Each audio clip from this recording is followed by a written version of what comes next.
Let's talk about insurance. Ano nga ba yung mga insurance na dapat meron ka? This is a basic mga sis.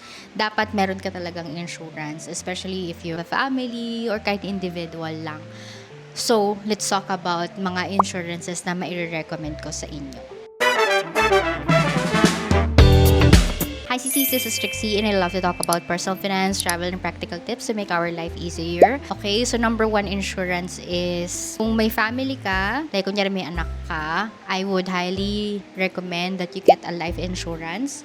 So yung life insurance is insurance siya na kung mawala ka, merong matatanggap yung beneficiary mo. So kung beneficiary mo yung anak mo, yung asawa mo, if ever mawala ka, meron silang matatanggap. So, yung life insurance mga sis, I think this is one of the cheapest insurance sa market ngayon. So, you need to get one. Pangalawang insurance na dapat meron ka is yung HMO. So, yung HMO, ito yung mga eye care, maxi care, ganyan. So, in case na may lagnat ka or meron kang pakiramdam na hindi maganda, you can use your HMO card para pumunta sa ospital. Ngayon nga, meron ng teleconsult.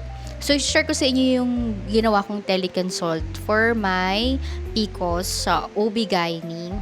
Share ko yun sa inyo sa next video pa. Pangatlo is yung mga critical illness benefits. So, yung HMO kasi mga sis, meron lang silang amount. Like, let's say, 250,000 per year.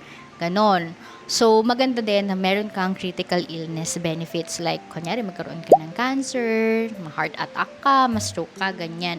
So, yung critical illness benefits, yun yung parang insurance mo na kung mangyari sa'yo yun, meron kang matatanggap na gantong amount para makatulong sa'yo sa pagre-recover or makatulong sa'yo in case na perahan ka, ganon. So, maganda din na meron ka nun. I think another one is travel insurance. Pag nag-travel kayo, huwag kayo papayag na pumunta kayo ng ibang bansa tapos wala kayong travel insurance. Kasi yung travel insurance, it's like an HMO, tapos meron na yung life insurance. So, in case na may mangyari sa inyo dun sa bansa na yun, at least you get covered. So, those are the insurances na dapat meron ka. This is very basic mga sis. So, you should get those type of insurances. If you want to know more about personal finance, like and follow for more.